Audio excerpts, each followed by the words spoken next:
Please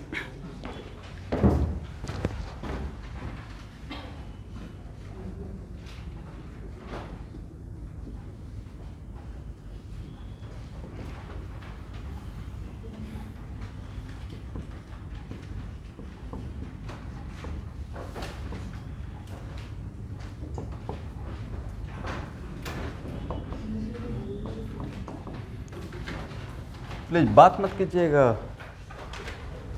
ऐसे भी आप लोग के लिए कल से मेरे माइंड में निगेटिव आ गया है। बायो का क्लास मास बंकिंग जो करते हैं, मुझे कल बहुत ख़राब लगा। फैकल्टी यहाँ पे आ रहे हैं ऑन टाइम, अब बायो छोड़ दे रहे हो भाई। जिस टॉपिक में आपको लीड करना है,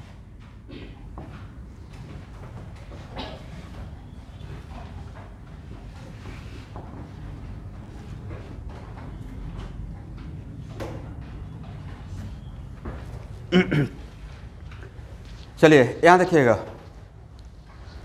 तो हम लोग पढ़ रहे थे N factor of acid, right.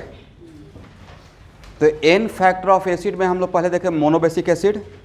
तब मोनोबेसिक एसिड का तो सिचुएशन ये है कि उसका वन मॉलिक्यूल में एक ही वन एसिडिक हाइड्रोजन रहेगा, तो चाहे रिएक्शन मेंशन किया हुआ रहे या नहीं रहे, राइट, ऑलवेज उसका एन फैक्टर कितना रहेगा। बट डाई बेसिक एसिड के लिए एक minute, let me finish. Dibasic acid के लिए दो situation, if reaction is not mention then N factor कितना लेते हैं, 2 लेते हैं, और if reaction is mention then depending upon situation, correct. देखिए बहुत सिंपल सा बात है कि मैं जो क्लास लेता हूँ उसमें मैं चाहता हूँ कि मतलब आप लोग थोड़ा मेरे अकॉर्डिंग चलिए, और नहीं तो बोलिएगा सर मैं संभाल लूँगा तो फिर मैं छोड़ देता हूँ। क्योंकि जब बैच का केयर करते रहेंगे तो रिजल्ट हो जाएगा बैच से। और जो एक्चुअली जिनका मुझे होने का संभावना है ऑन बाउंड्री हैं, वो बिल्कुल get into good institute. But उस टाइम पे समटाइम्स खुद का डिसीजन जब लेना स्टार्ट कीजिएगा तो कहीं ना कहीं पजल हो जाएगा। इसलिए प्लीज़ थोड़ा सा बात मानिए। और आप वीडियो फॉलो कर नहीं पाएंगे तो जब मैम लोग आते हैं, जितना आप फैकल्टी के साथ ट्यूनिंग बैठाइएगा, ये सबके लिए बोल रहा हूँ जो लोग छोड़ते हैं एक साथ, राइट। तो क्यों नहीं छोड़ना है नेक्स्ट टाइम से बिल्कुल भूल कर भी मत छोड़िएगा क्लास। ये मैं रिक्वेस्ट कर रहा हूँ, फोर्स तो कर नहीं सकता हूँ क्योंकि मेरा एक लिमिटेशन है, बट क्लास होना चाहिए। दैट्स वाई कि दोनों तरफ से, हाँ एक आध दिन हो गया एक्सक्यूज, बट हर दिन तो एक्सक्यूज नहीं हो सकता है। इसलिए क्लास बहुत सीरियस वे में कीजिए। मैम के साथ साथ साथ कवर होते जाएगा। आप लोग का थोड़ा सा प्रेशर मैं कम करता हूँ। आप 4 बुक मत फॉलो कीजिए। मैम को मैंने बोल दिया है कि MTG नहीं तो मास्टर द NCERT में कोई एक डिस्कशन कर देंगे, अब बाकी आप पे छोड़ देंगे। डू योरसेल्फ, जो डाउट रहेगा वो पूछते रहिएगा, ठीक है। क्योंकि 4 मुझे लगता है कि शायद एक साथ 4 बनाना पॉसिबल आपके लिए नहीं है, ओवरबर्डन हो जाइएगा। एक तो एटलीस्ट कवर कर सकते हैं डाउट डिस्कशन के लिए, ओके। तो उसमें से जो भी आपको लगता है वो मैम के साथ डिस्कस कर लीजिएगा, चाहे मास्टर द NCERT या फिंगर टिप, दोनों में से कोई एक। बाकी खुद से करते रहिएगा, हो तो पाएगा। तो देखिए डाइबेसिक एसिड के लिए, डाइबेसिक एसिड का सिचुएशन ताकि रिएक्शन मेंशन किया रहेगा, तो डिपेंडिंग अपॉन सिचुएशन 1 और 2 दोनों हो सकता है। बट अगर if reaction is not mention like H2SO4 तो क्या इतना लेना है, 2 लेना है। वैसे ही ट्राइबेसिक एसिड के लिए, तो ट्राइबेसिक एसिड का एक एग्जाम्पल लेते हैं H3PO4, करेक्ट। तो ट्राइबेसिक एसिड में भी 2 केस बनेगा। कौन कौन सा case, if reaction is not mention in the problem, right. In the problem, तब कितना लेना है, मैक्सिमम बेसिसिटी ऑफ एसिड। और मैक्सिमम बेसिसिटी कितना है, लेकिन अगर if reaction is mention in the problem, if reaction is mention in the problem,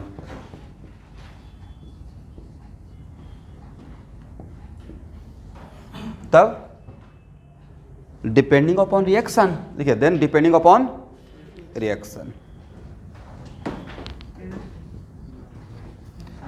इस सेंटेंस का क्या मतलब है? Depending upon the reaction.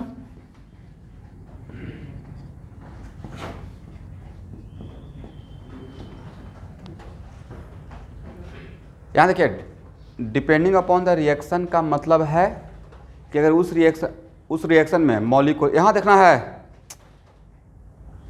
उस रिएक्शन में मॉलिक्यूल का 1 मॉलिक्यूल अगर 1H प्लस दे रहा है तो एन फैक्टर 1 हो जाएगा, 1 मॉलिक्यूल 2H प्लस दे रहा है तो एन फैक्टर 2 हो जाएगा, 1 मॉलिक्यूल 3H प्लस दे रहा है तो एन फैक्टर कितना हो जाएगा? 3 हो जाएगा। करेक्ट। चलिए इसको लिख लीजिए, हो गया।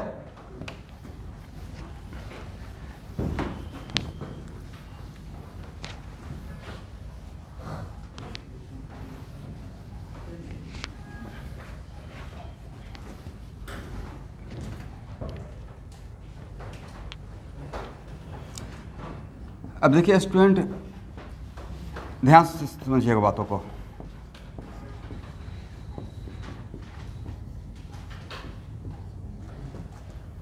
ये जो 3 एग्जाम्पल है वो कम से कम तो 10 टाइम्स पूछा हुआ है एग्जाम में, 1-2 बार नहीं, 10 टाइम्स। इतना इंपॉर्टेंट एग्जाम्पल है। इसमें सबसे पहला क्वेश्चन है कि how many acidic ion present in this compound. तो इसका स्ट्रक्चर जहां पे H3 रहेगा, इसके लिए मैं ट्रिक दे रहा हूं, H3 एंड H3, राइट। तो सबसे पहले वन ऑफ द ऑक्सीजन को मेक P डबल बॉन्ड हो, क्या बनाना है? अब बाकी जो ऑक्सीजन बचेगा उसको OH बना दीजिएगा। तो बाकी कितना ऑक्सीजन बचा? इसके पास 2 है ही, और एक P डबल बॉन्ड हो बना दिए। तो फास्फोरस से डायरेक्टली जो अटैच हाइड्रोजन रहेगा वो एसिडिक नहीं रहेगा। वैसा एसिड जिसमें ऑक्सीजन प्रेजेंट है तो उसको बोलते हैं ऑक्सी एसिड। कौन सा? और ऑक्सी एसिड में ऑक्सीजन से अटैच हाइड्रोजन एसिडिक होता है। ऑक्सी एसिड में किससे अटैच? ऑक्सीजन से अटैच हाइड्रोजन क्या रहेगा? देन इसको किस में काउंट कीजिएगा? मोनोबेसिक। किस में काउंट करेंगे? समझ गए? अब देखिए इससे कितना बढ़िया लोग क्वेश्चन सेट करते हैं। अगर स्ट्रक्चर नहीं पता रहेगा, इससे रिलेटेड क्वेश्चन ऐसे सेट किया हुआ था। और मोनोबेसिक है तो इसका तो एन फैक्टर ऑलवेज 1 रहेगा, चाहे रिएक्शन दिया हुआ हो या नहीं दिया हुआ हो। एन फैक्टर ऑलवेज क्या रहेगा? 1। और जनरली हम लोग स्टूडेंट को सॉल्ट के बारे में ये सिखाते हैं, acid plus base becomes what? Salt. तो सॉल्ट के बारे में हम लोग सिखाते हैं कि अगर सॉल्ट में एसिडिक हाइड्रोजन है तो उसको एसिडिक सॉल्ट बोलेंगे। सॉल्ट में अगर H हाइड्रोजन है, acidic hydrogen, acidic salt. Salt में अगर OH है, फॉर एग्जाम्पल MgOHCl, ये भी सॉल्ट है बट इसमें OH प्रेजेंट है तो इसको बोलते हैं बेसिक सॉल्ट। क्या बोलते हैं?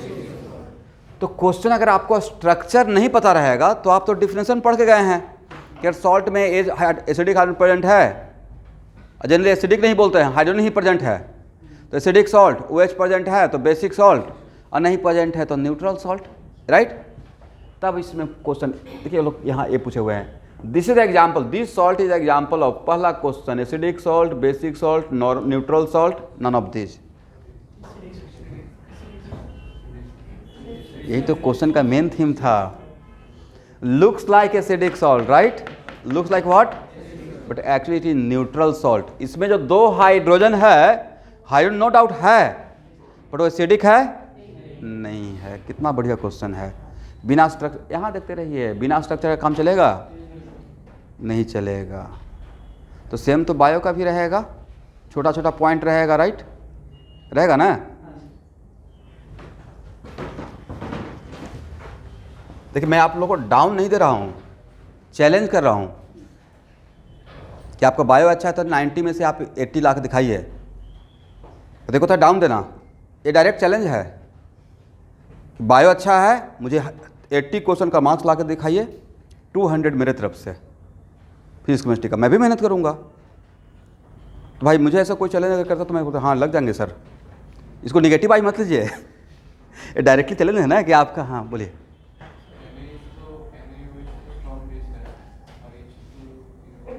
हाँ अब यहाँ देखिएगा, ये पढ़ाए हैं आपके बैच में, जहाँ पे एक चैप्टर पढ़ाए थे acid base salt. Acid base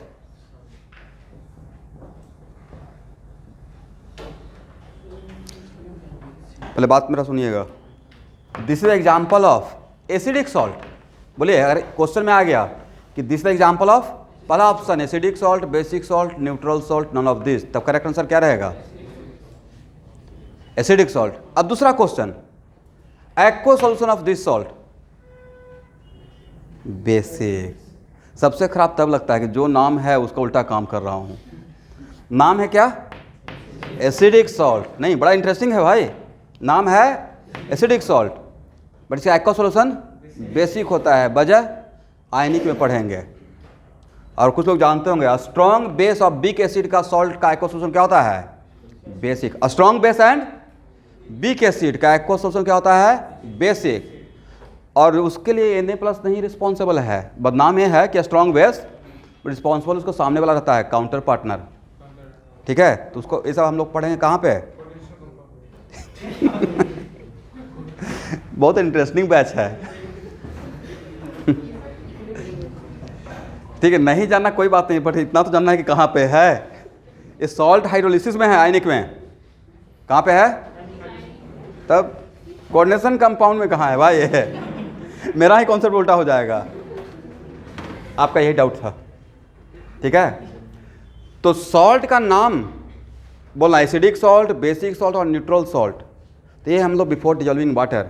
but अगर बोलेंगे कि इसका एक्वा सॉल्यूशन का कैरेक्टर क्या है, तो वो अलग से एस्पेक्ट हो गया कि मेरा सॉल्यूशन अब कैसा है।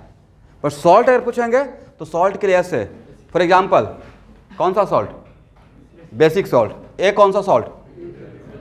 Neutral salt. ए कौन सा सॉल्ट? बट इसका एक्वा सॉल्यूशन बेसिक। समझ गए?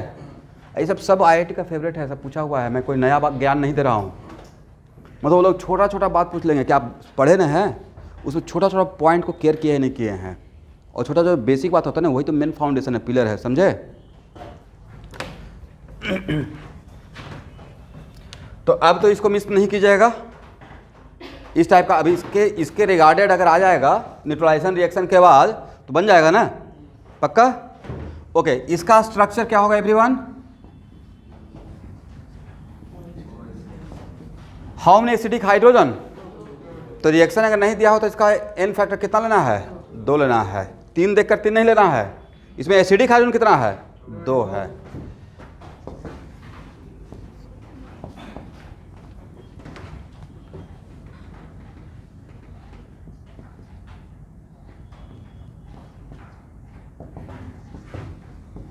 PO3 देखिएगा 3, ठीक है।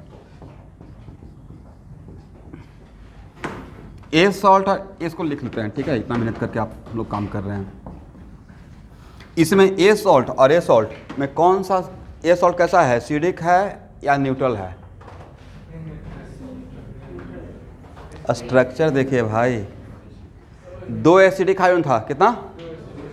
उसमें से 3 हाइड्रोजन में से 2 एसिडिक था, करेक्ट। अब यहाँ पे सोडियम आया होगा तो एसिड बेस रिएक्शन हुआ होगा, कितना हाइड्रोजन रिप्लेस हुआ है? सिर्फ 1 हुआ है। तो 2 में से अभी भी 1 हाइड्रोजन क्या रहेगा? एसिडिक रहेगा, करेक्ट। तो this is example of what? इतना आसान तो है, स्ट्रक्चर आपके सामने है। This is example of. अब यहाँ पे कितना सोडियम आ गया? 2 आया होगा, इसका मतलब क्या? इसका 2 एसिडिक हाइड्रोजन से रिएक्शन क्या होगा? OH-। इसका मतलब यहाँ पे जो 1 हाइड्रोजन बचा हुआ है वो एसिडिक है या न्यूट्रल है? This is neutral hydrogen, not acidic, right. तो this is example of which salt? Neutral salt. Miss मत कीजिएगा, समझे? यहां देखिए, ये सॉल्ट है एसिडिक बट इसका एक्वा सॉल्यूशन रहेगा बेसिक। बोलिए मेरे साथ, सॉल्ट है एसिडिक, इसका एक्वा सॉल्यूशन क्या रहेगा? कोई पूछेगा क्यों? तो अभी के लिए बस इतना ही बोलना है कि स्ट्रॉन्ग बेस और वीक एसिड का एक्वा सॉल्यूशन बेसिक होता है। बोलिए मेरे साथ, एक्वा सॉल्यूशन और वीक एसिड स्ट्रॉन्ग अच्छा ओके, स्ट्रॉन्ग एसिड अब वीक बेस का एक्वा सॉल्यूशन एसिडिक होगा। ऑर्गेनिक केमिस्ट्री में सो मच टाइम रिएक्शन में मैं NH4Cl का एक्वा सॉल्यूशन लूँगा। तो NH4Cl is the example of which type of salt?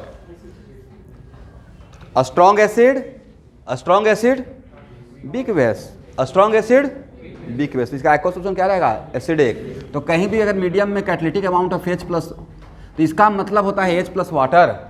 इसका मतलब क्या होता है? सो मेनी टाइम्स K2CO3 का एक्वा सॉल्यूशन लूंगा। किसका? तो इसका एक्वा सॉल्यूशन कौन सा सॉल्ट का है? स्ट्रॉन्ग बेस वीक एसिड, मतलब मीडियम को बेसिक बनाए हुए हैं। इसका सिर्फ क्या काम? OH minus. मीडियम क्या है? बेसिक है। ठीक है, चलिए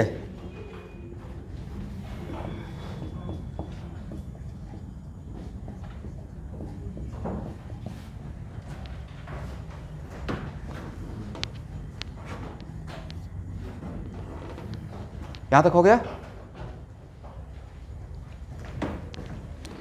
इसमें हाउ मेनी एसिडिक हाइड्रोजन? 3 है। तो n फैक्टर 3 हो सकता है, 1 भी हो सकता है, 2 भी हो सकता है और 3 भी हो सकता है। If reaction is not mention, right, अभी जस्ट लिए थे, तो मैक्सिमम 3 लेंगे। मेंशन रहेगा तो रिएक्शन दिया रहेगा, तो डिपेंडिंग अपॉन रिएक्शन, करेक्ट। तो क्या एसिड का n फैक्टर अब आप लोग निकाल लेंगे? कौन कौन सा acid? Monobasic, dibasic and tribasic. अब देखिए n फैक्टर ऑफ बेस, हम लोग बेस का लिखे थे या नहीं लिखे थे? n फैक्टर नहीं लिखे थे, लिखिए।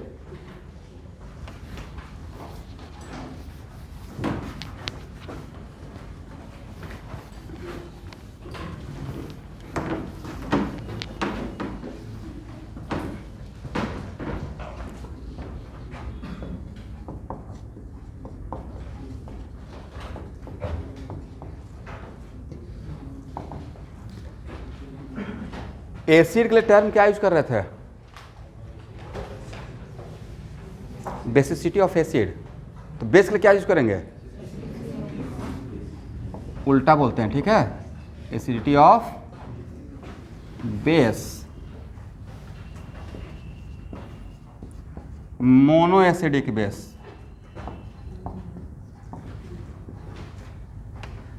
तो बेस का 1 मॉलिक्यूल, ध्यान सुनना है, बेस का 1 मॉलिक्यूल जितना OH minus after dissolving water देगा, सप्लाई करेगा, वही उसका क्या कहलाएगा? एसिडिटी ऑफ बेस कहलाएगा।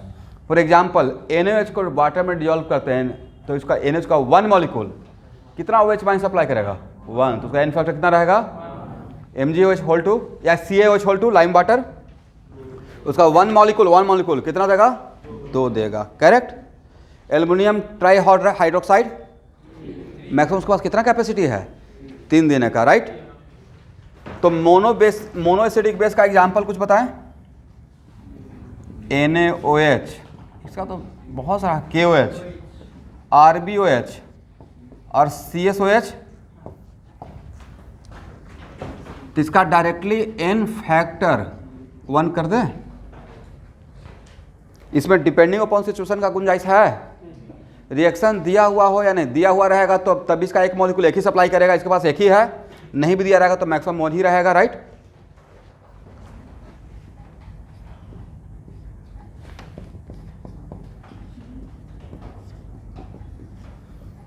डाइएसिडिक बेस,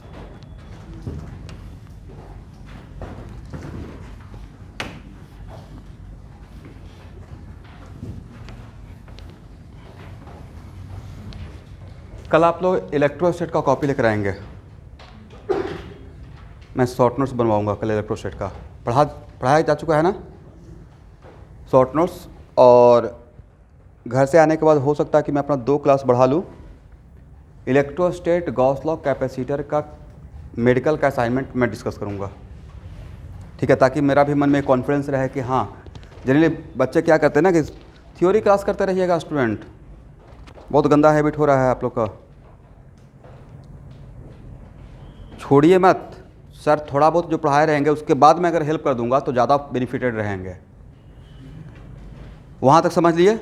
मानते वहाँ से 50% तो पक्का समझ में आ जाएगा, तो बाकी मुझे 50% के लिए तो एफर्ट लगाना पड़ेगा। अब सारा भार मैं नहीं ले सकता हूँ और झूठ भी नहीं बोल सकता हूँ। 70% मैं फिजिक्स पढ़ा दूंगा, बट 30% आपको कॉपरेट करना पड़ेगा।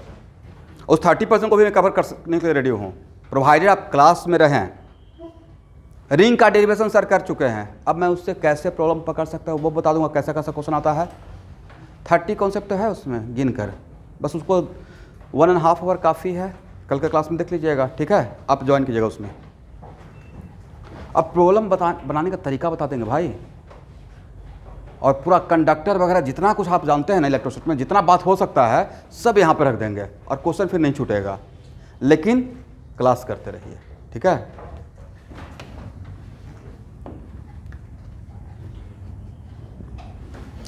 चलिए इसका कुछ एग्जांपल बोलिए। CaOH होल 2 MgOH होल 2,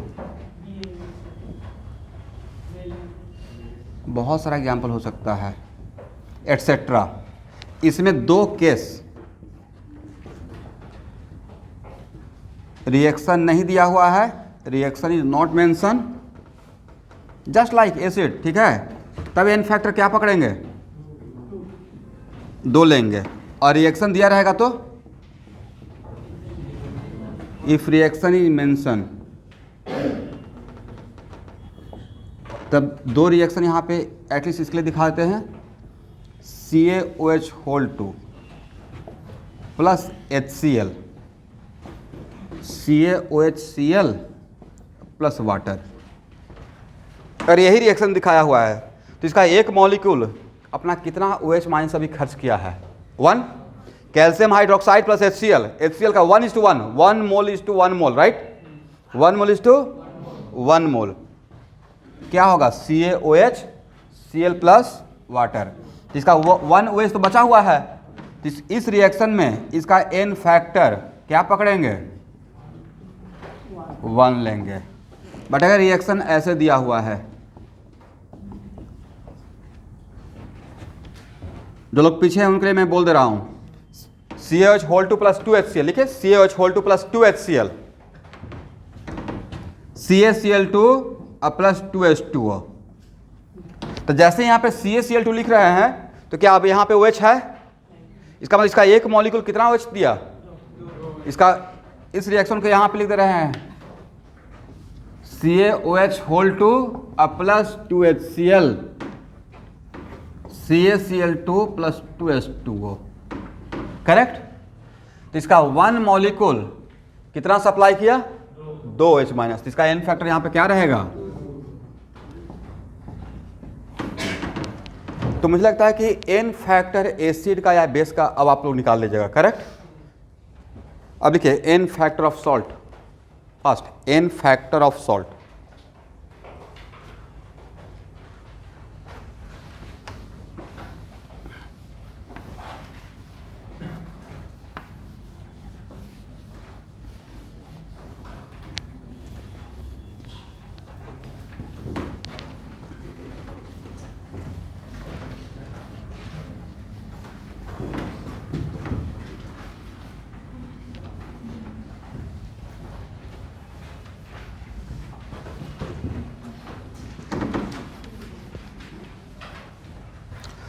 देखिए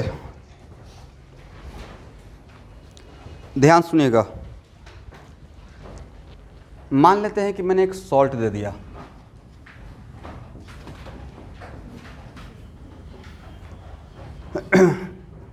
एन फैक्टर दोबारा एक चैप्टर में पढ़ाऊंगा, और वो चैप्टर क्लास 12 के बच्चों के साथ होगा, जिस चैप्टर का नाम है टाइट्रेशन, राइट? वहाँ पे दोबारा इक्विवेलेंट वेट लूँगा। बट अभी के लिए बस मुझे कॉन्सेंट्रेशन के पॉइंट ऑफ व्यू से इतना ही चाहिए, करेक्ट ना? तो ये सॉल्ट दे दिया है, बट ये सॉल्ट किस रिएक्शन के थ्रू बना है नहीं दिया हुआ है। इज इट कंपल्सरी कि ऑलवेज न्यूट्रलाइजेशन रिएक्शन के बाद ही सॉल्ट बने? ऐसा हो भी सकता है और नहीं भी हो सकता, राइट? तो ये सॉल्ट है और बस डायरेक्टली पूछा कि इसका एन फैक्टर कितना। रिएक्शन दिया रहेगा तब तो हम लोग लॉ ऑफ केमिकल इक्विवेलेंस से भी निकाल लेंगे N factor, but if reaction is not mention, सिर्फ डायरेक्टली किसी सॉल्ट का अगर पूछा गया है तो किसी भी सॉल्ट में total unit of positive charge और एंड नहीं और total unit of total not एक का is called what, N factor of salt. लिख लीजिए, total unit of positive charge, total unit of positive charge और total unit of negative charge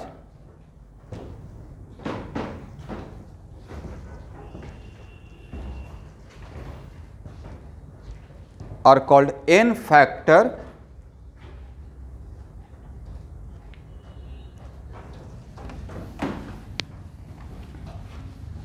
of salt।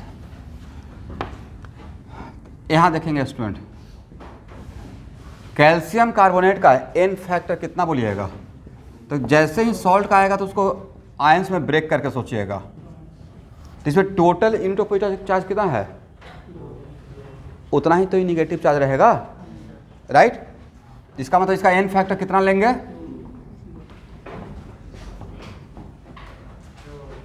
Correct, Al2SO4 whole 3, right. J main का आपका जे main का जो exam होगा second part test, उसमें domain और रेंज भी रहेगा, क्योंकि इनइक्वलिटी का मतलब डोमेन।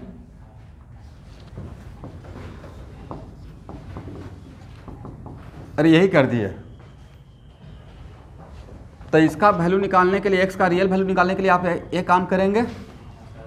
अरे कर रहे मतलब इनक्विटी सॉल्व कर रहे हैं, इनक्विटी सॉल्व कर रहे मतलब डोमेन निकाल रहे हैं, अलग बात है, सेम बात, सेम बात है।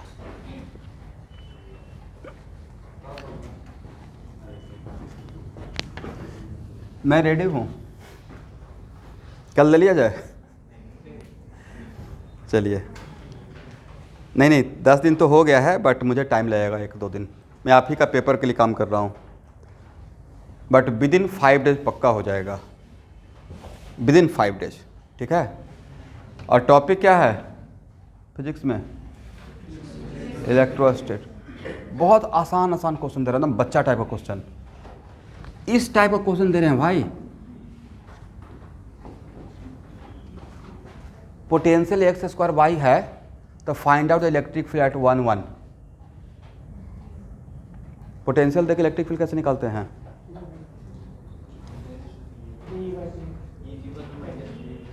कैसे निकालते हैं रागनी मिश्रा, ये नहीं जानते तो बहुत दुख की बात है, बहुत बेसिक बात पूछा हूँ।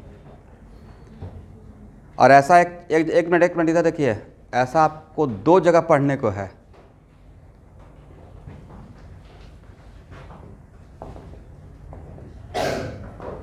पोटेंशियल एनर्जी देकर फील्ड फोर्स पूछते हैं, राइट। इतना तो पक्का जानते होंगे, f x equal to minus del u by del x, right. और एफ वाई इक्वल टू, भाई इतना आपको अब आना चाहिए कि चीज़ें कहाँ कहाँ पे सिमिलर टाइप का दिखता है। E x equal to I y equal to, जब ए करेंगे तो बाई कांस्टेंट रखेंगे, ए करेंगे तो एक्स कांस्टेंट रखेंगे, तो इलेक्ट्रिक फील्ड का एक्स कंपोनेंट बाई कॉमन निकल गया। मैं क्वेश्चन ही आपको आउट कर दिया, तो ई इक्वल टू नहीं निकाल लीजिएगा, ई एक्स आई प्लस ई वाई जे, राइट। और पॉइंट पे मैग्नीट्यूड नहीं निकल जाएगा, तो इतना आसान क्वेश्चन है, इससे आसान क्वेश्चन रहेगा नहीं लगता कि नीट के पॉइंट से बहुत आसान है। ज़्यादा आसान है तो कोई बात नहीं, बनाइए।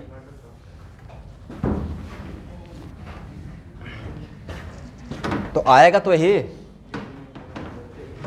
तो आसान है या टफ है उसका तो डिफरेंस ये है कि फार्मूला याद है तो आसान है, जान रहे हैं तो आसान है, नहीं जान रहे तो आपके लिए टफ हो गया।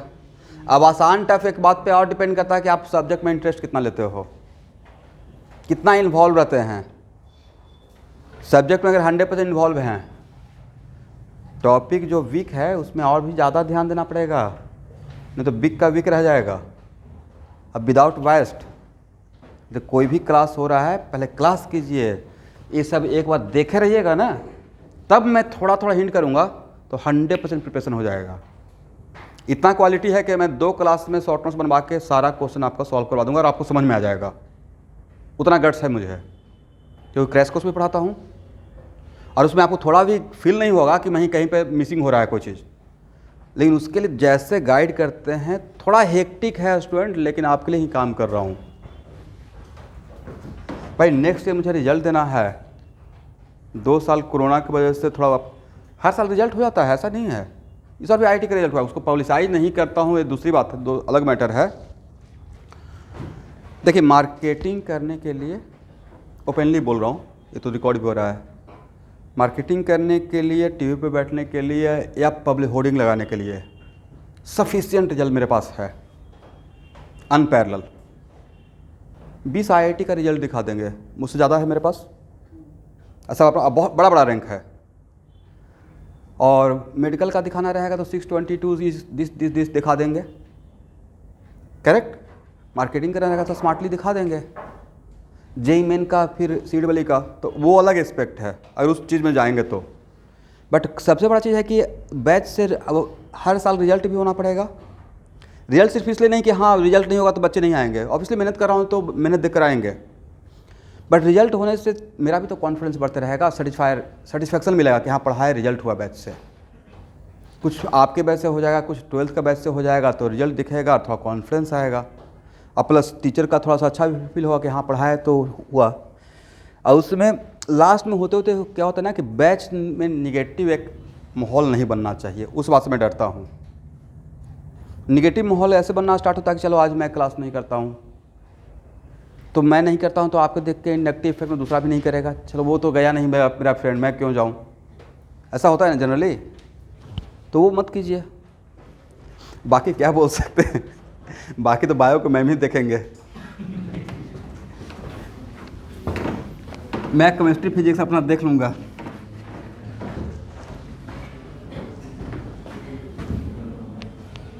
बट भाई फैकल्टी को फ़र्क नहीं पड़ेगा, फ़र्क मुझे पड़ता है, क्योंकि मैं यहाँ पे एज ए फैकल्टी नहीं हूँ, मैं एज ए कैटलिस्ट हूँ।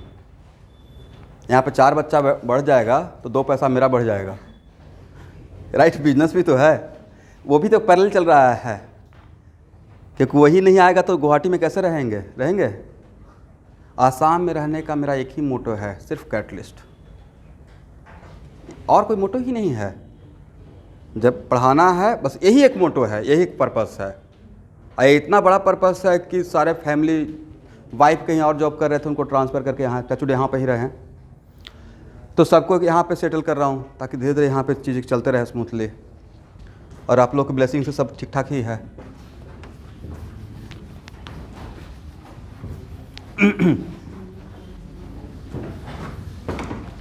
चलिए स्टूडेंट, इसका एन फैक्टर कितना हो जरा बताइए तो। इसको भी ऐसे ब्रेक कर लीजिएगा।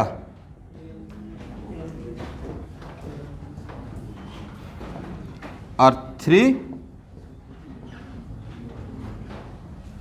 2 माइनस, करेक्ट। अब आपको क्या बोले हैं, टोटल यूनिट पॉजिटिव चार्ज। तो टोटल का मतलब है कि इसके एक मॉलिक्यूल, कितना मॉलिक्यूल, एन फैक्टर जब भी बोलता हूं तो 1 मॉलिक्यूल देखिएगा या 1 मोल देखिएगा। तो इसका कोफिशिएंट यहाँ पे 1 रखना है, बट इसमें एल्युमिनियम तो 2 था, तो इसका 2 का कितना रहेगा, 6। कितना रहेगा, यहाँ पे इसके एक मॉलिक्यूल के अंदर जितना पॉजिटिव चार्ज रहेगा, इसका एक नहीं, इसके एक मॉलिक्यूल के अंदर, तो इसके एक मॉलिक्यूल के अंदर total unit of positive charge कितना, 6। Total unit of negative charge कितना, 6। तो चाहे तो आप नेगेटिव चार्ज देख लीजिए या पॉजिटिव चार्ज, कोई फर्क पड़ेगा या सेम रहेगा। तो इसका एन फैक्टर हो गया, एन फैक्टर हो गया 6, ठीक है। ओके, तो यहाँ देखिए, अब पूरे केमिस्ट्री में आपको किसका किसका एन फैक्टर लगेगा। एसिड का रिक्वायरमेंट होगा, बेस का होगा, सॉल्ट का होगा, तो सर ऑक्साइड का भी तो होगा। तो ऑक्साइड का होगा भाई, तो ऑक्साइड का नहीं निकल जाएगा, रेडॉक्स रिएक्शन हो गया, क्या हो गया। तो इसका मतलब है कि ऑक्सीडाइजिंग एजेंट का भी सिखा चुके हैं, रिड्यूसिंग एजेंट का भी सिखा चुके हैं। तो 99% तो एन फैक्टर निकालने के लिए हम लोग जान चुके हैं।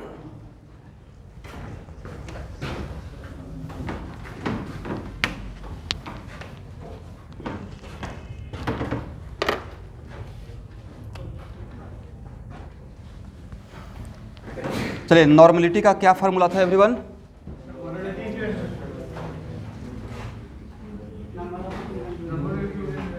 आते हैं यहाँ देखिए, normality equal to number of equivalent, एक मिनट, सॉल्यूट और divide by solution in litre, correct? मतलब इसमें पहला फार्मूला तो ये बन गया। दूसरा फार्मूला, नंबर ऑफ इक्विवेलेंट के लिए एक फार्मूला भी तो रहेगा, मास बाय इक्विवेलेंट वेट, जो हम लोग को कहीं पर रिक्वायरमेंट होता रहेगा। और इक्विवेलेंट वेट के लिए एक फार्मूला भी तो रहेगा, मॉलिक्यूलर वेट या एटॉमिक वेट। एटम के फॉर्म में है तो atomic weight, like copper, divide by what, N factor, correct? और उसके बाद नंबर ऑफ, देखिए मैं समरी कर दिया कितना फार्मूला हम लोग को रिक्वायरमेंट होगा। Number of equivalent equal to ये भी तो रहेगा number of mole, number of mole into what, N factor. फिर normality equal to molarity into what, N factor.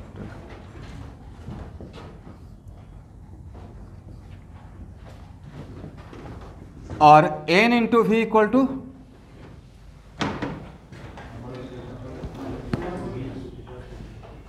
Number of, इसी को तो क्रॉस मल्टीप्लाई कर रहे हैं, राइट?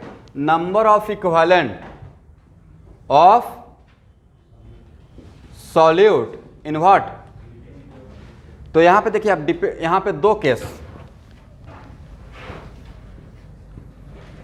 डिपेंड करता है कि आप वॉल्यूम किस में लिए हैं। अगर वॉल्यूम यहाँ पे ml में ले रहे हैं, राइट, तो यहाँ पे क्या लिखेगा, इक्विवेलेंट या मिली इक्विवेलेंट, मिली इक्विवेलेंट।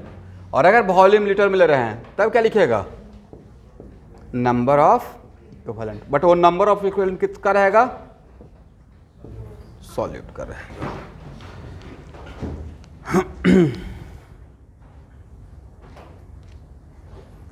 इसको हटाएं।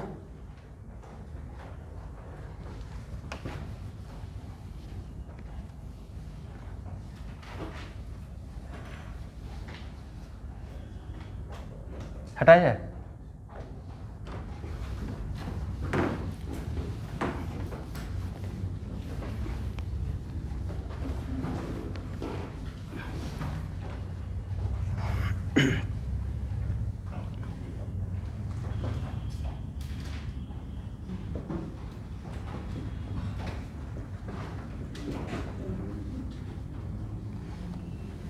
अच्छा, एक लाइन में सिर्फ देख लेते हैं।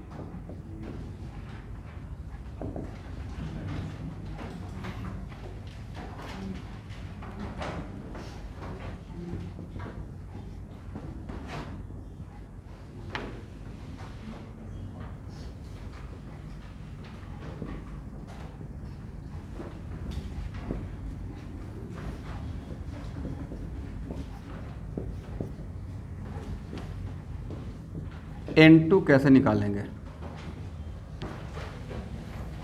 कोई रिएक्शन नहीं हो रहा है, सिर्फ डाइल्यूशन हो रहा है। डाइल्यूशन का मतलब क्या मिक्स कर रहे हैं, सॉल्यूट या सॉल्वेंट। क्या मिक्स कर रहे हैं एवरीवन, सॉल्वेंट। इसका मतलब है कि before dilution number of equivalent और after dilution number of equivalent different रहेगा या सेम रहेगा, सेम रहे। यहां देखिएगा, सपोज कीजिए कि आप यहाँ पे N1V1, तो N1V1 क्या है, पढ़िए, number of equivalent of solute. और वहाँ यहाँ पे आपने सॉल्यूट मिलाया या सॉल्वेंट मिलाया, तो यहाँ पे नंबर ऑफ इक्विवेलेंट और यहाँ पे नंबर ऑफ इक्विवेलेंट डिफरेंट है या सेम है। एक कुछ ऐसा एग्जांपल है कि आप एक गिलास शरबत बनाए तो उसमें 50 ग्राम शुगर लिए, राइट। अब शुगर कितना लिया, 50 ग्राम, उसमें एक गिलास और पानी डाल दिए। अब तब पूछेगा मास ऑफ शुगर, भाई टेस्ट थोड़ा कम हो जाएगा, बट 2 गिलास में मास ऑफ शुगर तो 50 ग्राम ही रहेगा ना। तो कॉमन सेंस की बात है, आप शुगर मिला रहे हो या वाटर मिला रहे हो? वाटर मिला रहे हैं ना, शुगर तो मिलाए नहीं, तो क्या शुगर का मास चेंज होगा? नहीं होगा। तो N1V1 क्या है? Number of equivalent before dilution, और N2V2 क्या बोलिएगा? Number of equivalent after dilution. तो लेकिन नंबर ऑफ इक्विवेलेंट किसका? सॉल्यूट का। कॉन्सेंट्रेशन चेंज होगा, कॉन्सेंट्रेशन को ऐसे समझिएगा टेस्ट से, राइट? कॉन्सेंट्रेशन ऑब्वियसली चेंज होगा, बट क्या क्वांटिटी ऑफ सॉल्यूट चेंज होगा? क्वांटिटी ऑफ सॉल्यूट अलग मैटर है। तो नंबर ऑफ इक्विवेलेंट जो बोलते हैं वो क्या बोलते हैं? क्वांटिटी। बट नॉर्मेलिटी जो बोलते हैं वो क्या है? कॉन्सेंट्रेशन। तो यहाँ पे किसका कंजर्वेशन कर रहे हैं? क्वांटिटी ऑफ सॉल्यूट का। किसका? Quantity of solute. आपने सॉल्यूट नहीं मिलाया है, क्या मिलाया? सॉल्वेंट। इसका मतलब है N1V1 डाइल्यूशन में N1V1 must be equal to what? N2V2। इसमें किसका कंजर्वेशन कर दिए? Conservation of number of equivalent of solute, ये लिख लीजिएगा।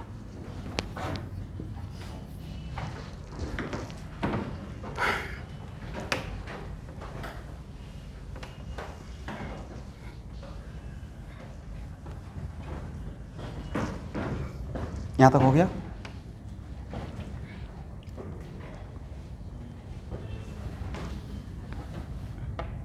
इसको हटाएं। अब हेडिंग बनाइए, law of chemical equivalence.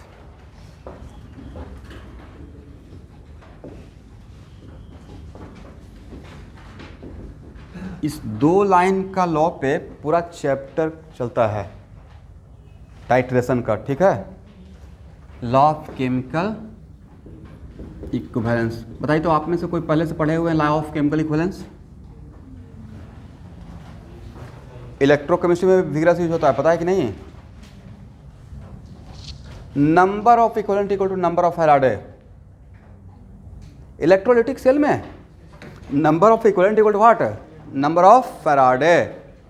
10 equivalent के लिए 10 फैराडे सप्लाई करना पड़ेगा, राइट? इलेक्ट्रिसिटी। तो यहां देखिए,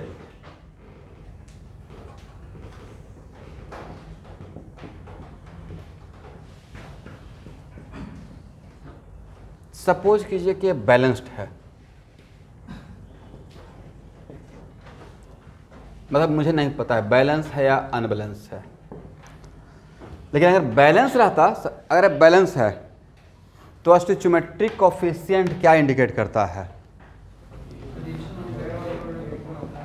अगर ये बैलेंस है तो स्टोइचियोमेट्रिक कोफिशिएंट इंडिकेट करता है रिएक्शन होने का तरीका अकॉर्डिंग टू मोल। रिएक्शन होने का तरीका अकॉर्डिंग टू, इसका मतलब इसका 2 मोल के लिए इसका 3 मोल खर्च होना पड़ेगा, और इसके 2 मोल से कितना मिलेगा? और इसका 2 मोल से 5 मोल मिलेगा।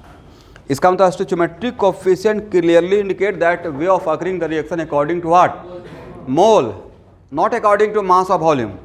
ये दूसरी बात है कि समटाइम्स हम लोग मोल को भी वॉल्यूम मान लेते हैं। इस टाइप के भी क्वेश्चन सॉल्व किया है ना असाइनमेंट में, राइट? बट वो अलग कंडीशन के लिए। मान लीजिए P V equal to NRT है, अब P और T को कांस्टेंट कर दिया, किसको?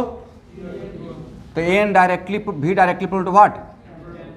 तो V को हम लोग N के जैसा ट्रीट करने लगते हैं। लेकिन इसमें एक पार्टिकुलर कंडीशन, इस पर तो 5 प्रॉब्लम की है भाई। यहाँ पे जब प्रॉब्लम कर रहे थे तो बताए थे ना कि find out the total volume of air for combustion. हम लोग निकालते थे ऑक्सीजन, फिर ऑक्सीजन का वॉल्यूम निकाल के एयर का निकालते थे, 21% का कॉन्सेप्ट है, राइट? इस पूरे कॉन्सेप्ट पे एक चैप्टर है जिसका नाम बोले यूडियोमेट्री, गैसियस स्टेट के बाद पढ़ाऊंगा, ठीक है? इसमें है बट उसका करेक्ट जगह है गैसियस स्टेट, इसी में है बट करेक्ट जगह कहाँ है? क्योंकि वहाँ पे ये सब सीख रहे हैं, ठीक है? अच्छा, गैसियस स्टेट का आप लोग को ग्राफ समझ में आ रहा है? ग्राफ तो कॉम्प्लिकेटेड है नहीं, बहुत आसान ग्राफ है।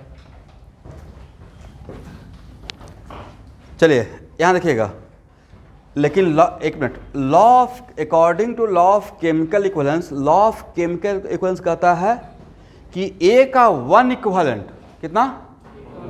1 equivalent always react with B का 1 इक्विवेलेंट के साथ। ए का 1 इक्विवेलेंट ऑलवेज बी का कितना इक्विवेलेंट, और सी का कितना इक्विवेलेंट देगा, और डी का भी कितना देगा। इसका 1 इक्विवेलेंट से रिएक्ट करेगा, इसका 1 देगा, इसका भी। अगर इसका 2 इक्विवेलेंट खर्च हुआ, कितना, डैम से इसका 2 इक्विवेलेंट ही खर्च होना पड़ेगा, राइट। 1 से 1 तो 2 से, तो इसका कितना बनेगा, इसका कितना बनेगा। तो भाई जब 1 से 1 से 1 से 1 होने वाला है तो यहाँ पे स्टोइचोमेट्रिक कोएफिशिएंट का कोई रोल है नहीं है। इसका मतलब law of chemical equivalence problem को सॉल्व करने के लिए is it compulsory reaction is balanced, balance हो या अनबैलेंस हो, कोई फर्क नहीं पड़ेगा। समझ में आ गया। एक जगह और नहीं फर्क पड़ता था, POSC, principle of atomic conservation. तो लिखे एक line, according to law of chemical equivalence, according to law of chemical equivalence, one equivalent of any reactant, one equivalent of any reactant always react with, always react with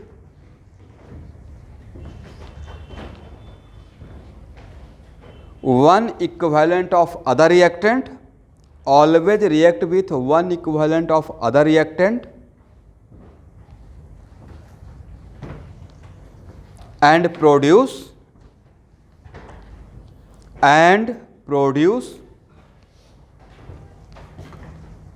one equivalent of each product.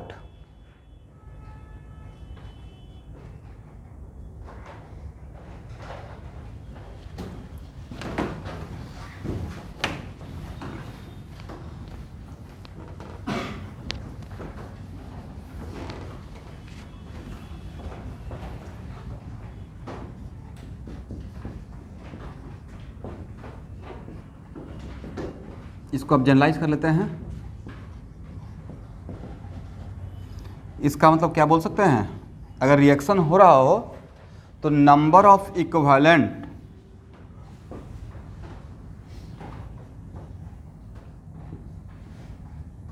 Consumed of A, ध्यान सुनिएगा, term बहुत सोच कर लिखते हैं। मैंने ये नहीं बोला कि number of equivalent of a taken, ये तो मेरी मर्जी है कि इसका 10 इक्विवेलेंट ले लेंगे, इसका 15 ले लेंगे, राइट। टेकन अलग मैटर है। मैंने यहाँ पे क्या बोला, नंबर ऑफ इक्विवेलेंट, इसलिए मैंने रिएक्ट बोला है वहाँ पे, number of equivalent consumed of, number of equivalent of A consume, ये ज़्यादा अच्छा सेंटेंस बनेगा। आप लोग थोड़ा इंग्लिश संभालते रहिएगा, ठीक है। Must be equal to number of equivalent of B, must be equal to, बोलिए तो, number of equivalent of C consumed produced, must be equal to number of equivalent of D produced.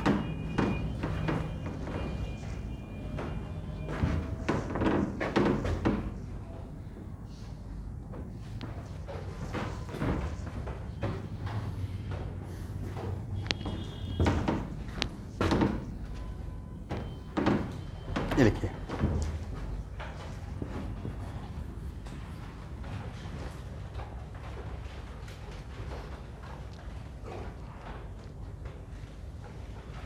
हो गया ना, इसको हटाएं।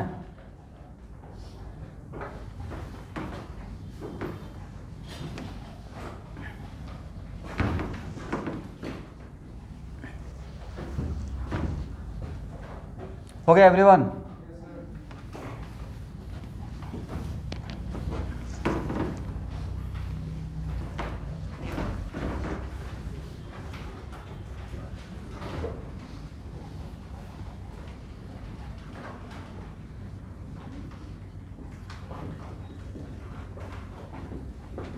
What is the meaning of complete neutralization?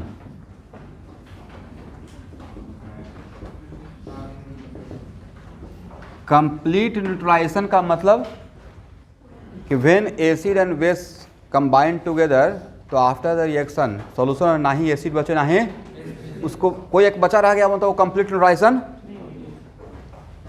तो complete neutralization का मतलब एसिड और बेस को एक साथ खत्म होना पड़ेगा, एसिड प्लस बेस। और मैंने एक किसके लिए डील कर रहा हूं, कंप्लीट न्यूट्रलाइजेशन के लिए, सॉल्ट प्लस वाटर। तो अगर आपसे पूछा जाए for complete neutralization m into V of acid equal to m into V of base, ये सही है या गलत है?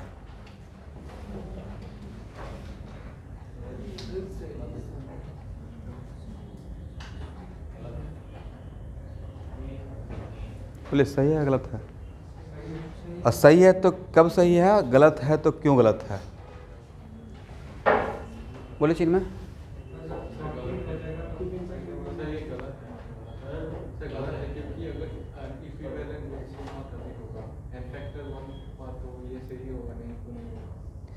देखिए, जैसे ही m इंटू वी कर दिए, चलिए अब दो दो राय आ रहा है, किसने सोचा कि यह क्या है? बोलिए नंबर ऑफ मोल, ये क्या है? Number of mole of acid. अरे क्या है? तो जहां पे मोल दिया हुआ है तो मोल को तो खत्म करेंगे अकॉर्डिंग टू स्टोइकियोमेट्रिक कोफिशिएंट। यार एक मिनट, लेट मी फिनिश। अब आपका टाइम खत्म हो गया। तो जब मोल देकर, इक्विवेलेंट नहीं, क्या दिए हैं? मोल। तो भाई इज इट कंपलसरी कि एसिड का 1 मोल ऑलवेज एसिड के 1 मोल से रिएक्ट करेगा? हाँ, ये सही है, हो भी सकता और ये बोलना चाहिए था। एक मिनट, अगर एसिड और बेस का कोफिशिएंट का रेशियो 1:1, तब इसका 1 मोल इसका 1 मोल से, 2 मोल इसका 2 मोल से, समझ रहे बात को? तब ये सही हो जाएगा। लेकिन अगर स्टोइकियोमेट्रिक कोफिशिएंट 1:1 का रेशियो में नहीं रहेगा तो क्या सही रहेगा या गलत हो जाएगा? गलत हो जाएगा। समझ गए बात को? इसका मतलब है कि फॉर कंप्लीट न्यूट्रलाइजेशन ये बोलना सही नहीं है। ये बात ये डिपेंड करेगा, डिपेंडिंग अपॉन व्हाट सिचुएशन। अगर 1 कोफिशिएंट 1:1 तब ये सही है, और अगर आप यही बोलना चाह रहे थे, और कोफिशिएंट 1:1 नहीं है तो ये क्या हो जाएगा? क्योंकि ये हो गया नंबर ऑफ मोल। ये क्या हो गया? तो मोल को किसके अकॉर्डिंग कंज्यूम करते हैं? क्या कहीं पे मैंने बोला कि 1 mole of any reactant always react with 1 mole of other reactant? Mole को खर्च करते हैं according to what? Stoichiometric coefficient. किसके अकॉर्डिंग कंज्यूम करेंगे? स्टोइकियोमेट्रिक कोफिशिएंट, मतलब रिएक्शन शुड बी बैलेंस। इसका मतलब है कि अभी इसमें 2 सिचुएशन नहीं, पहले मोलरिटी, इसके लिए मोलरिटी के टर्म में देख लेते हैं बात को।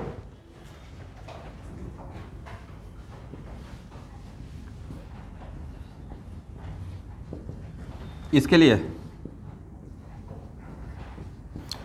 आप सबको समझ में आ गया मैं क्या बोलना चाह रहा था?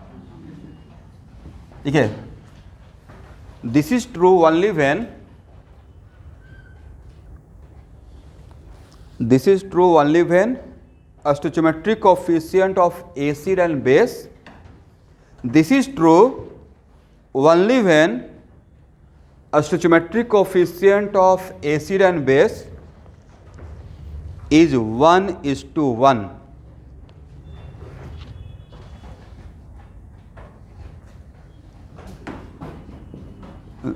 मतलब ये सही है विथ कंडीशन। कंडीशन क्या होना चाहिए? स्टोइकियोमेट्रिक कोफिशिएंट किसके रेशियो में? 1:। For example HCl plus NaOH, और reaction should be balance, reaction should be NaCl and water, right? Online student सुन पा रहे हैं? ओके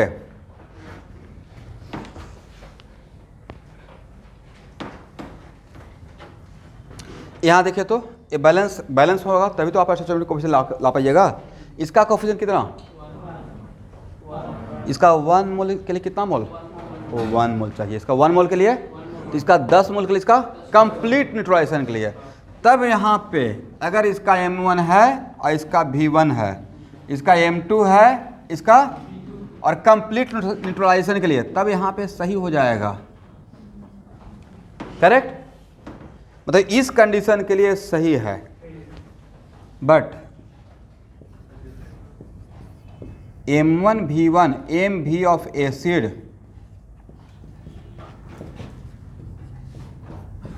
इक्वल नहीं भी हो सकता है फॉर कंप्लीट न्यूट्रलाइजेशन। वजह, एक इक्वल हुआ जब 1:1, इक्वल कब नहीं होगा? लिखिए, when stoichiometric coefficient of acid and base is not 1:1। When stoichiometric coefficient of acid and base is not 1:1 in balance reaction, in balance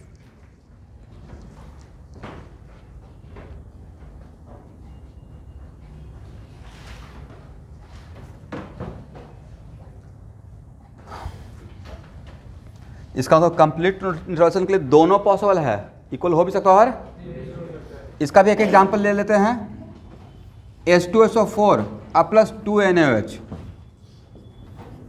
Na2SO4 plus 2H2O, ये बिल्कुल बैलेंस है, राइट। इसका 1 मोल इसका 2 मोल से रिएक्ट करेगा, हाँ या ना? इसका 1 मोल, तो इसका अगर 2 मोल रहे, इसका 10 मोल रहेगा, तो इसका कितना मोल चाहिए? तो क्या इस केस में दोनों का मोल इक्वल रहेगा? बट ये तो मोल ही रिप्रेजेंट कर रहा था, ये क्या रिप्रेजेंट कर रहा था? मोल ऑफ एसिड, और ये क्या था? तो क्या मोल ऑफ एसिड और mole of base is it compulsory always equal रहेगा न्यूट्रलाइजेशन के लिए? हो भी सकता और नहीं भी हो सकता है। यहां तक सब क्लियर हो गया? चलिए इसको हटाया जाए। यहां पे कोएफिशिएंट कितना है? 1:2।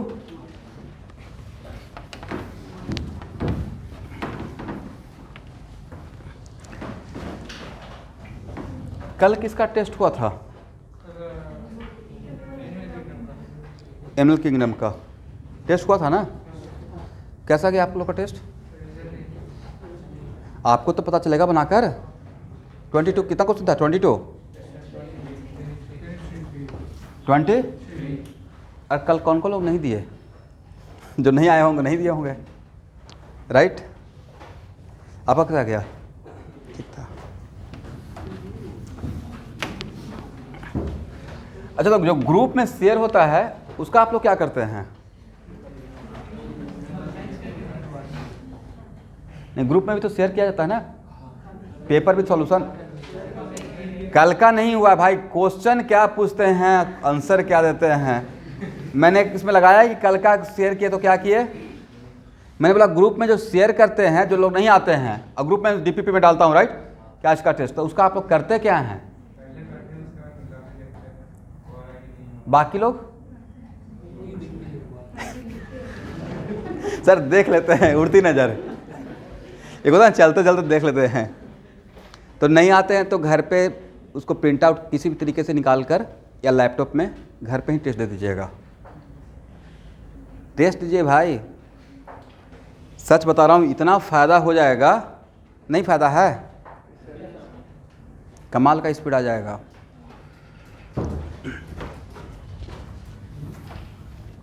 किसी भी रैंकर से मिलिएगा, चाहे आईआईटी का हो या मेडिकल का, 2 गुरु ज्ञान जरूर देगा। एक तो शॉर्ट नोट्स बनाओ, गागर में सागर, सागर में गागर नहीं, गागर में सागर, उसी को बोलते हैं शॉर्ट नोट्स। और दूसरा टेस्ट दो, कितना आप जानते हैं, हु केयर। जब तक आप अच्छे जगह, आप अच्छे क्वालिटी का हो, बट अच्छे क्वालिटी के लिए अच्छा पोजीशन भी मिलना पड़ता है कभी कभी। बहुत सारा टैलेंट ऐसे बेस्ट हो जाता है।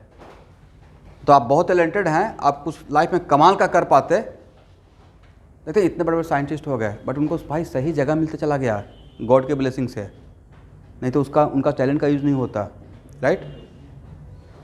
मुझे ये सही प्लेटफॉर्म और भी अगर मैं चाहता यूज़ करता, मैंने नहीं किया। ये ठीक है, ये मैं पढ़ा रहा हूँ, इसको डिजर्व करता हूँ, बट इससे ज़्यादा भी तो कुछ डिजर्व कर सकते थे। जो प्लेटफॉर्म मुझे आईआईटी का मिला था, नहीं लगता कि वहाँ से स्टैनफोर्ड या एमआईटी तक जा सकते थे, उसके बाद नासा चले जाते। हंसी बात नहीं, मेरे लिए बहुत सिंपल सा बात था ना। आज भी उतना बिल पावर मेरे अंदर भी नहीं। आज भी अगर बिल पावर अगर मैं अपना स्ट्रॉन्ग कर लूँ कि नहीं मुझे एमएस सब करना है यूएस में जाकर, एमएस तो भाई लाइफ में कभी भी कर सकते हो। इसलिए मैं नहीं सर, मैं अब आपको चैलेंज करता हूँ, ये मत बोलिएगा।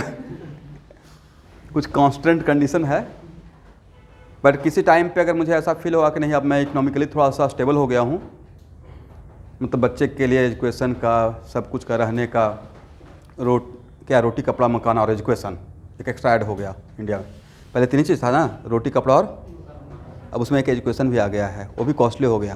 ये 4 चीज़ का अगर स्टेबिलिटी हो जाएगा तो उसके बाद पता नहीं माइंड सेट कर गया कि नहीं मुझे एमएस करना है, अब रिसर्च करना है, या इवन ऑर्गेनिक में ही काम करना है, जो मेरा फेवरेट सब्जेक्ट है। ऑर्गेनिक में एंजॉय करता हूँ पढ़ाकर, तो उसमें आगे बढ़ सकते हैं।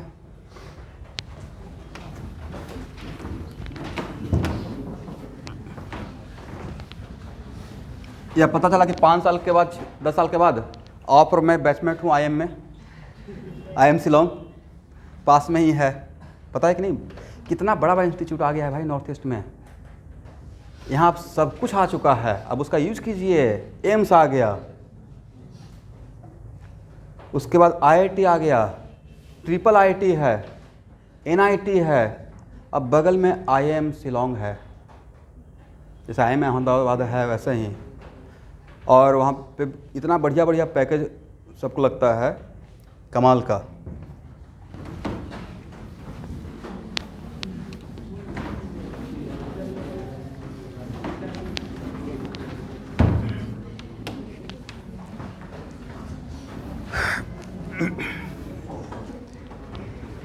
मेरे मैकेनिकल ब्रांच का 55 का स्ट्रेंथ था ब्रांच में, हर ब्रांच में 60 रहता है, जो IIT का ब्रांच है 60, तो उसमें 55 का एडमिशन होता है, 5 सीट खाली रहता है। बोलिए क्यों? ब्रांच चेंज होता है। ब्रांच चेंज सपोज किया कि आपका IIT NIT हर में होता है, IIT NIT में ख़राब रैंक आ गया, आपको दिली ख्वाहिश था कि मैकेनिकल पढ़ने का, आपको सिविल मिल गया, तो फर्स्ट ईयर में जाकर वहाँ मेहनत कीजिए, अच्छा ग्रेडिंग लाइए, 9 पॉइंटर बनिए, ब्रांच चेंज होता है फर्स्ट ईयर में, आफ्टर फर्स्ट ईयर। उसके लिए तो वहाँ भी वो लोग बहुत वाइडली कंपटीशन कर दिए हैं। आप समझे नहीं बात को, 5 सीट खाली है ना, आपका लोअर रैंक था, मेहनत करके ब्रांच चेंज कर लीजिए फर्स्ट ईयर में। मतलब आप लोग सिविल से CS में चले जाते हैं। कहाँ से कहाँ? सिविल मिला होगा 4000 रैंक पे और CS मिला होगा 500 रैंक पे। 1 साल पढ़कर कंपनसेट कर दिए तो लाइफ में ऑलवेज बढ़ने का मौका है। कहाँ से कहाँ? तो एक मतलब बहुत वाइडली 22 कम हो रहा है, राइट? खैर पता नहीं है, वहाँ तो MBBS में शायद ऐसा नहीं है, बट वहाँ पे ऐसा है।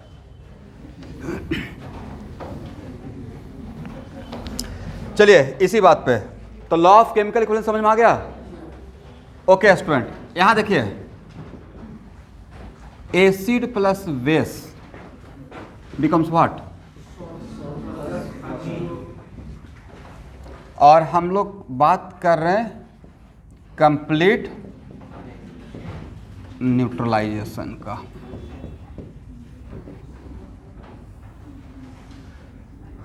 यहां देखिएगा,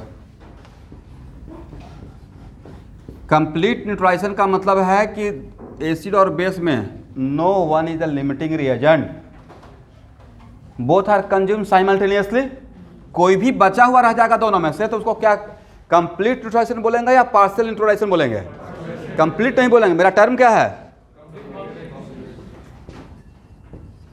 तो इसके टर्म में ए लिख सकते हैं या नहीं लिख सकते हैं? ऑलवेज लिख सकते हैं, because it does not depend on stoichiometric coefficient. For complete neutralization one equivalent से वन इक्विवेलेंट, ध्यान सुनिएगा, वन इक्विवेलेंट से। और कंप्लीट न्यूट्रलाइजेशन का मतलब है कि ना ही एसिड और ना ही बेस, कुछ भी नहीं बचा रहे हैं at the end of reaction. तो total number of equivalent of acid must be equal to what? Total number of equivalent of base, right? According to which law? Law of. तो इसलिए ए ऑलवेज वैलिड रहेगा for complete neutralization. इसमें always it does not depend on what? Stoichiometric coefficient. वहां पे क्या M1 V1 वाला valid क्यों नहीं रहा? वो मोल आ गया। अब मोल का कंजम्पशन किस पे डिपेंड करता है? स्टोइचियोमेट्रिक। बट क्या इस ए डिपेंड करता है? नहीं करता, तो ए ऑलवेज वैलिड रहेगा। It is always valid for complete neutralization. क्योंकि ये बोलने का मतलब क्या हो गया, number of equivalent of acid must be equal to number of equivalent of base. ठीक है ना। तो ऐसा ऑब्जेक्टिव अगर कहीं पे मिलेगा तो समझ में आ जाएगा। चलिए देखिए, ये चीज़ मैं खास करके अब जो आपको पढ़ा रहा हूँ वो मुझे इलेक्ट्रोकेमिस्ट्री में लगेगा। इलेक्ट्रोकेमिस्ट्री में या दूसरे रिएक्शन में समटाइम्स जनरली हम लोग एन फैक्टर किसका निकालते हैं स्टूडेंट, तो सर ऑक्सीडाइजिंग एजेंट का। तो ऑक्सीडाइजिंग एजेंट किधर रहता है, एरो के लेफ्ट में, बोलिए हाँ। रिड्यूसिंग एजेंट किधर रहता है, एजेंट तो राइट में रहेगा। कोई रेडॉक्स रिएक्शन है, इसका रिजल्ट रहता है राइट में, तो इसका तो एन फैक्टर, इसका तो एन फैक्टर का मैं फार्मूला दे दिया, कौन सा, राइट। ये पढ़ाए हैं। एसिड भी रहेगा लेफ्ट में, बेस भी रहेगा लेफ्ट में, लेकिन सम टाइम्स मुझे राइट में जो प्रोडक्ट रहेगा उसका भी एन फैक्टर चाहिए होगा। किसका, तो उसका निकालने का एक तरीका, जब भी सपोज कीजिए कि राइट हैंड साइड का किसी का मुझे इक्विवेलेंट वेट चाहिए और नहीं भी चाहिए तो पूछा जाता है, ठीक है। और ऐसा बहुत सारा क्वेश्चन आपको रिडॉक्स रिएक्शन के क्लास असाइनमेंट में मिलेगा आपको, सॉरी होम असाइनमेंट में, और उसको एक एक प्रॉब्लम के थ्रू जाइए, उससे ज़्यादा आपको आएगा ही नहीं। उसको बना लीजिएगा तो क्वेश्चन बैंक छोड़, लेकिन क्वेश्चन बैंक देख लीजिएगा अक्सर एक बार, वो मच मोर है आपके लिए। तो 2a + 3b converted to 4c अब प्लस d, और मैं आपको मेंशन कर दिया कि ये बैलेंस्ड है। इसका मतलब है कि a, b, c और d है, और इसमें से a का अगर n फैक्टर पता है, किसका, a के हेल्प से सबका निकाल सकते हैं। a के हेल्प से किसका, तो ऐसा आपको पता रहेगा कि किसी ना किसी का तो डैम श्योर पता रहेगा। तो अगर किसी एक का भी पता रहेगा इन चारों में से, तो उसके हेल्प से बाकी सबका निकाल सकते हैं। बट उसको निकालने के लिए रिएक्शन को बैलेंस कर लेना है। क्या करना है कि एक बात, किसके लिए बात कर रहा हूँ, एन फैक्टर निकालने का ट्रिक बता रहा हूँ कि समटाइम्स राइट हैंड साइड का एन फैक्टर हम लोग नहीं निकाल पाते हैं, तो उसके लिए अगर किसी एक का भी रहेगा तो रिएक्शन को क्या करना है, बैलेंस। अब बोलिए स्टोइचोमेट्रिक कोएफिशिएंट, मान लेते हैं कि इस ए का एन फैक्टर है 3, कितना है एवरीवन, ये हम लोग को पता है। तो इसका स्टोइचोमेट्रिक कोएफिशिएंट कितना, 2 ना, 3, 4, 1। और स्टोइचोमेट्रिक कोएफिशिएंट इंडिकेट क्या करता है, way of occurring the reaction according to mole. इसका मतलब इसका 2 मोल, इसके कितने मोल से, तो सम टाइम्स ऐसा भी तो हो सकता है कि 2 मोल लेकर भी तो काम कर सकते हैं। ये सिर्फ तरीका है या 2 मोल भी ले सकते हैं। जैसे सिखाया गया घर में कि 1 कप चाय में 1 स्पून शुगर डालना है, ठीक है। घर में 5 कप चाय ऑलवेज सुबह सुबह बन रहा है। समटाइम्स आप अकेले भी तो हो, 1 कप भी तो बन सकता है। वैसे ही 2 मोल से 3 मोल, तो इट इज नॉट कंपल्सरी कि ऑलवेज 2 मोल रहेगा, बट ये भी तो है कि 2 मोल हो भी सकता है। तो इसका 2 मोल मैंने ले लिया, इसका कितना जो कोफिशिएंट है वही लिख दिया मैंने, 2, 3, 4 and 1। तो 2, 3, 4 1 क्या बता रहा है, इसका 2 मोल, इसका 3 मोल। इसका अगर इसका 2 मोल खर्च होगा तो इसका 3 मोल खर्च होना पड़ेगा, और इसका 4 मोल बनेगा। और इसका भाई एन फैक्टर ए का कितना था, अब इसको मल्टीप्लाई कीजिए, यहां देखिए मल्टीप्लाई कीजिए, कितना आता है, किसको मल्टीप्लाई किए, बोलते ही नहीं है। स्टोइचोमेट्रिक कोएफिशिएंट इनटू एन फैक्टर, और स्टोइचोमेट्रिक कोएफिशिएंट था क्या, मोल। क्या था, तो मोल इनटू एन फैक्टर क्या होता है भाई, नंबर ऑफ इक्विवेलेंट। क्या होता है, तो ए का कितना नंबर ऑफ इक्विवेलेंट, तो अगर ए का 6 है तो बी का भी तो 6 होना पड़ेगा, अकॉर्डिंग टू विच लॉ, अभी तो पढ़ाया law of chemical equivalence, according to. तो इसका 6, तो इसका भी 6 होने के लिए क्या करना पड़ेगा, अप्लाई योर कॉमन सेंस। इसका भी 6 होना पड़ेगा, कितना से मल्टीप्लाई कीजिए, इसका भी 6 होना पड़ेगा, 6 6 6 एंड 6। एडवांटेज लिया किसका, लॉ ऑफ केमिकल इक्विवेलेंस का। इसका मतलब आज के बाद अगर किसी का भी एन फैक्टर किसी रिएक्शन में निकालना है, जितना भी हो, और उसमें से किसी एक का भी पता रहेगा तो सब यह स्टेप लिख लीजिएगा, बाद में आप लोग भूल जाइएगा। मतलब कि इस रिएक्शन के थ्रू किसी का अगर एन फैक्टर निकालना है तो रिएक्शन को क्या करना है, पहला काम बैलेंस, बैलेंस करने के बाद क्या लिखना है, और उसमें से जिसका भी एन फैक्टर, किसी का भी एन फैक्टर पता रहेगा तो उसको उसके स्टोइचोमेट्रिक कोएफिशिएंट से उसके एन फैक्टर से मल्टीप्लाई कर दिएगा, और जितना आएगा वही सबका रहेगा।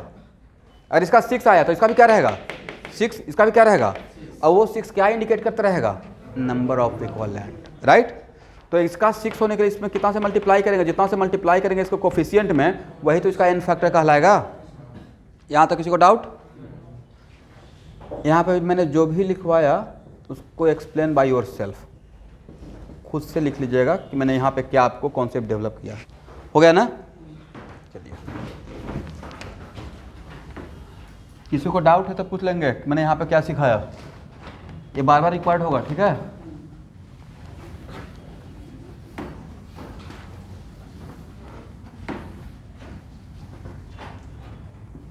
खास करके रेडॉक्स में तो बार बार रिक्वायर होता है। यहाँ देखिए,